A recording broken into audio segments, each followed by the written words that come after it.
Et bien salut à tous, on se retrouve aujourd'hui pour faire la review du chapitre 257 de Tokyo Revenger. Un chapitre très mélancolique et surtout un chapitre qui est dans la lignée des derniers, c'est-à-dire excellent.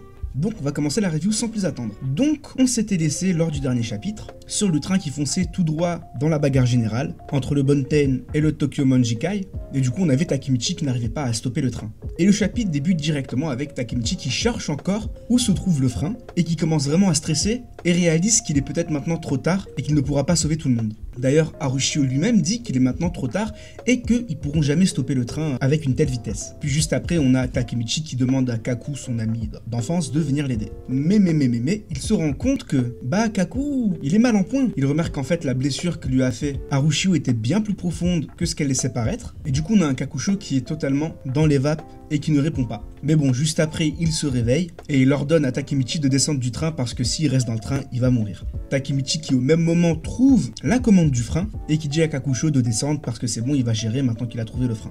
Dans le même moment, on a les membres du Bonten et du Tokyo Monjikai qui commencent à comprendre ce qu'il se passe et ils aperçoivent tous un train foncer sur eux à toute vitesse. Juste après, on a Takemichi qui est en larmes et qui crie une nouvelle fois qu'il va tous les sauver sans exception et qu'il ne lâchera rien. Et à partir de là, on a vraiment un petit moment émouvant où on voit Kakusho qui se met à pleurer et qui se dit que Takemichi est vraiment exceptionnel et qu'il envie même ses amis puisque Takemichi en effet ne pense jamais à lui d'abord. Il pensera toujours aux autres avant de penser à lui-même. Et visiblement ça touche énormément Kakusho. Après ce moment larmoyant, Kakusho réussit enfin à se lever et demande à Takemichi de partir et que désormais il va s'occuper du train et du frein. Takemichi lui refuse immédiatement en lui disant que non, ils le feront ensemble. Mais Kakusho, tête de mule qu'il est, attrape Takemichi et le balance hors du train. Elle lui rajoute d'ailleurs un petit « dans ces moments comme ça, je considère qu'on est partenaires ». Donc on a Takemichi qui tombe du train et Kakusho qui lui dit qu'il n'a pas à en s'en faire et qu'il va botter les fesses de Harushio. Juste après, on a Kakusho qui est déterminé et qu'il se dit qu'il ne mourira pas pour rien et qu'il arrêtera définitivement le train.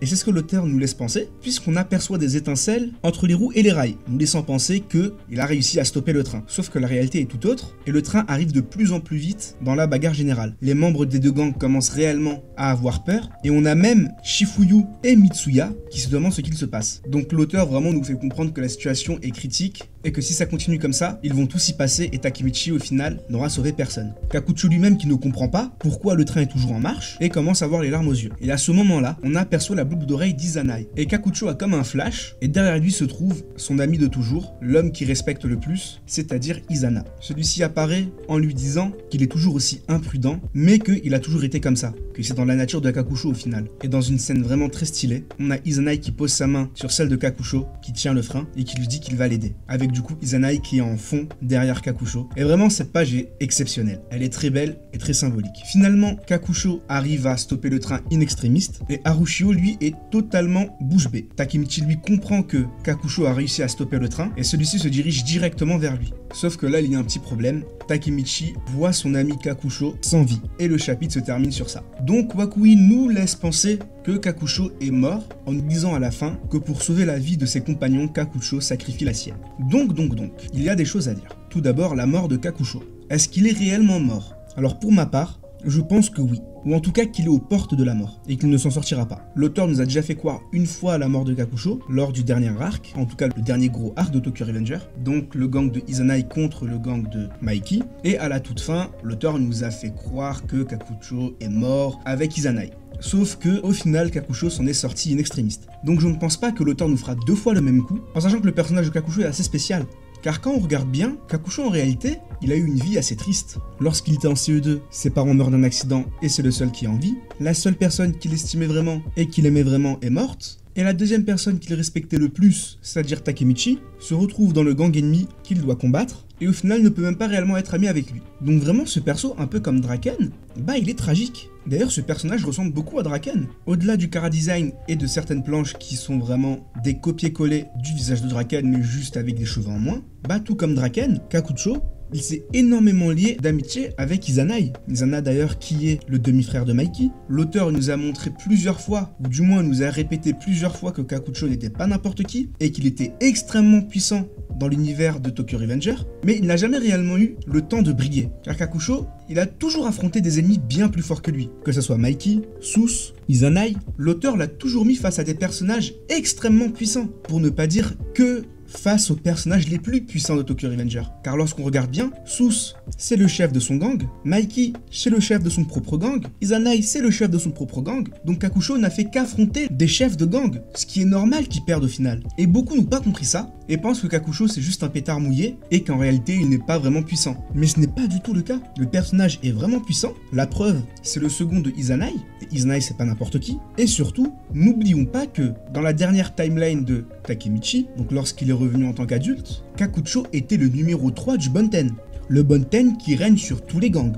Le gang le plus craint du Japon, et surtout le gang le plus fort du Japon. Et pour ceux qui pensent que le Bonten c'est de la rigolade, n'oublions pas qu'il n'y a que des monstres de puissance dans ce gang. En tout cas chez les hauts gradés. Et encore une fois, Kakusho est numéro 3. C'est que Mikey a clairement compris la puissance de ce personnage. Donc je pense vraiment qu'il faut poser du respect sur ce personnage, et que ce personnage est avant tout ici pour nous montrer l'étendue de la puissance des personnages adversaires. Ici du coup, les chefs de gang.